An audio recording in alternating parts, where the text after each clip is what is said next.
They wound up dead because they trusted a demon. Of course it betrayed them. It's a Cambion. It's all the evidence I need. Why are we even having this conversation? You know what I think.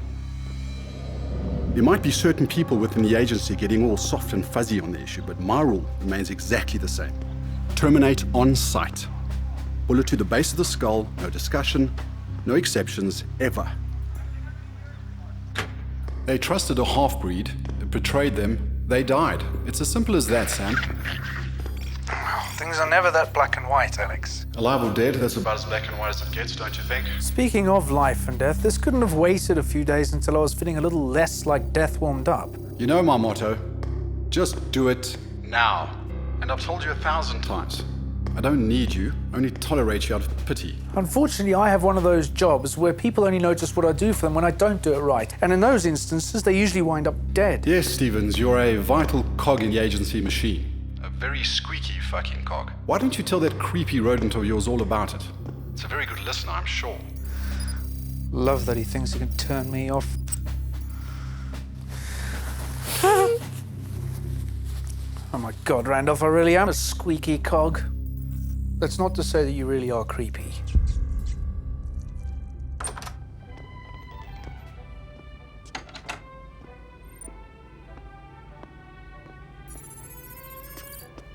Professor Oldenbennen. You're from this so-called agency. Agent Alexander Z, Specialist First Class. First class. Very impressive. But I'm still a little confused how you found out about my discovery. I have told no one about it. You don't need to talk for us to hear you, Professor. How ominous. I suppose it's pointless to ask why some mysterious, all-powerful agency would be so interested in my paleontological find. Just show me the skull, Professor. I have never seen anything like it. I dated it. It is completely modern, less than 100 years old, from our own time. A new species, probably highly intelligent, living right here under our very noses. Truly incredible. Please be careful how you handle it. This skull is beyond value. A discovery like this comes along once in a lifetime, once even in a millennium. It has the potential to fundamentally change how people see life on this planet. I'm told it was your dog that actually found it. Yeah. Molly brought it to me one afternoon while I was at my regular excavation site. But I don't think she will be doing the detailed scientific analysis on it, or even writing the book. Neither will you, I'm afraid. I'm sorry. One of my colleagues is about to come through that door. What is going on here? Nothing to worry about, Professor. Just a quick debriefing. By the time you get back, you won't even remember you were gone. Nobody said anything about going anywhere. The last thing we need is people fundamentally changing the way they see life on this planet. I've seen what it looks like, and believe me, they really don't need to know. Yes, sir. It's as we thought. It's a TK1 skull. A dog, yes. So determining point of origin may be a problem.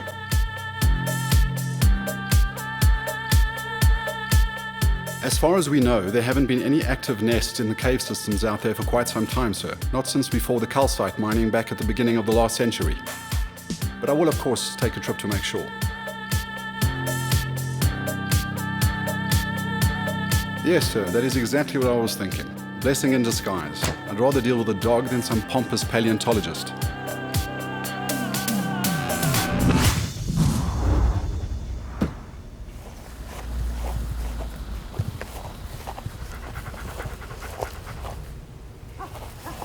How well does my new tracker work?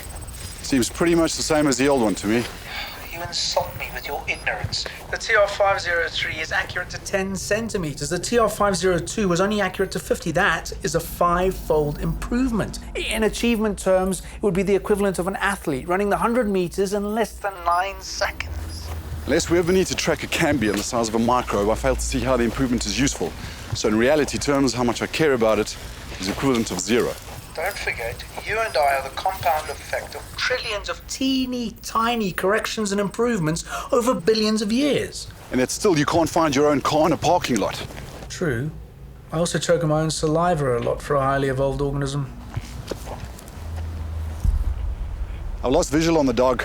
Tracker says she's walking straight towards you. It's gone into the cave system. Spot on. She is exactly 2,370 centimeters below you. Astonishing, truly, but useless. Maybe you could tell me where the dog got in. You know, lucky I know how to do that. I'll just rewind the trace signal and you'll have coordinates. Accurate up to 10 centimeters. Too late. Found an opening right here. It's not the one the dog used, but it'll do. It's not a constant competition between you and technology, Zed. Life's a constant competition, Stevens. Zed? Now that we're at the bottom of a large cavern together, it somehow feels appropriate that I should share my deep-seated feelings with you. The contents of the deepest cavern of my heart, if you will. I don't, Will. In fact, I'm willing you to stop right now. Please. No, seriously, Alex. Look, you must be upset about what happened. I mean, you and Krista were really close. I'm heading into a tunnel. I might lose you. Oh, no chance. My transmitter can ping through 300 meters of solid granite, no problem. Sorry, Stevens, you breaking up. Oh, shit. He's killed everything. Doesn't keep me out, but it does put him in the dark. Cut your nose off to spite your own face, you stubborn bastard. Look at me, I'm Agent Z. I don't need technology. I'll kill the Cambion with my eyes closed.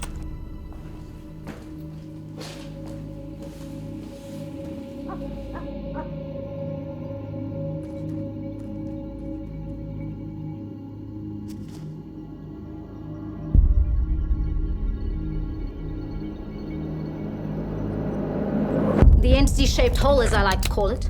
Hello. What's all this then?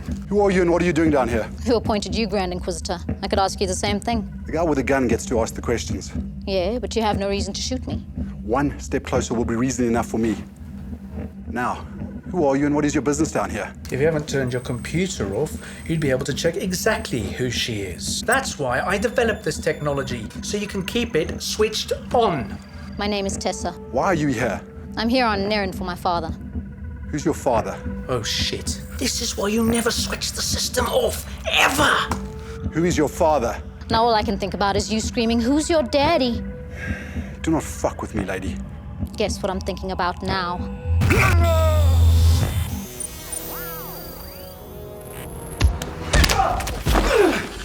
You're an agency man. And you're a bit too strong to be a real girl. I think my foot kicking your balls will feel very real indeed. Think better work, Stevens. Future generations of Zeds depend on it. It'll work, Sid. Of course it will. Although I didn't test it specifically for kicks to the groin. Seems so obvious now that I should have. Yes! You want to give that another go? Never happy to leave well enough alone. Is that all you've got? Why can't I feel anything? I'm sure you're more accustomed to hearing that from women than saying it to them. Pretty. And pretty funny. Maybe I could overlook the fact that she's half demon monster.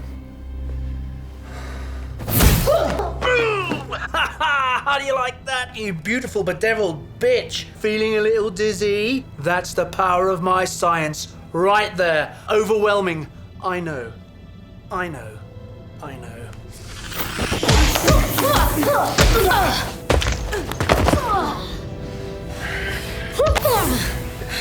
Am I hurting you? With that, please.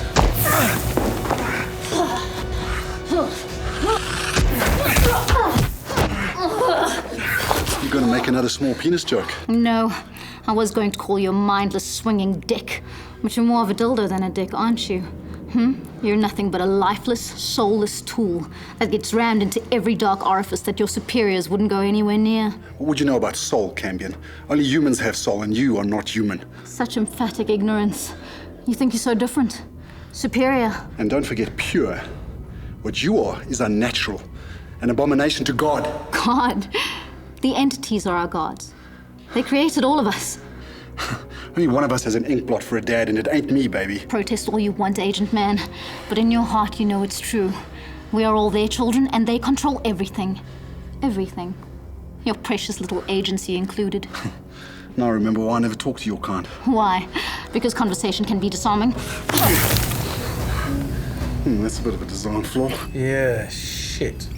Sorry, Zed.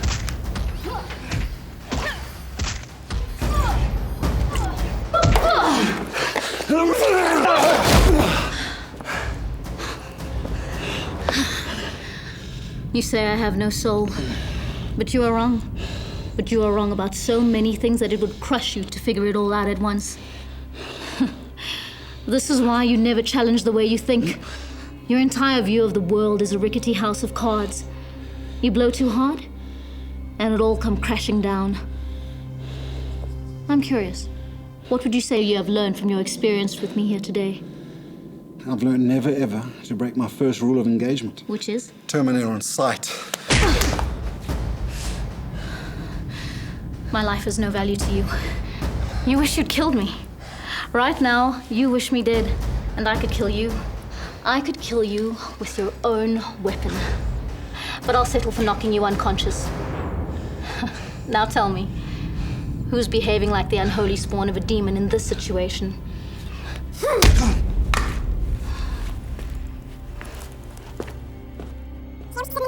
Now tell me, who's behaving like the unholy spawn of a demon in this situation?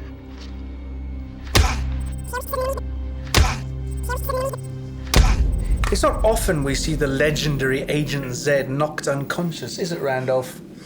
And he's going to be out for a good few minutes after that one. That's for certain. Now tell me, who's behaving like the unholy spawn of a demon in this situation?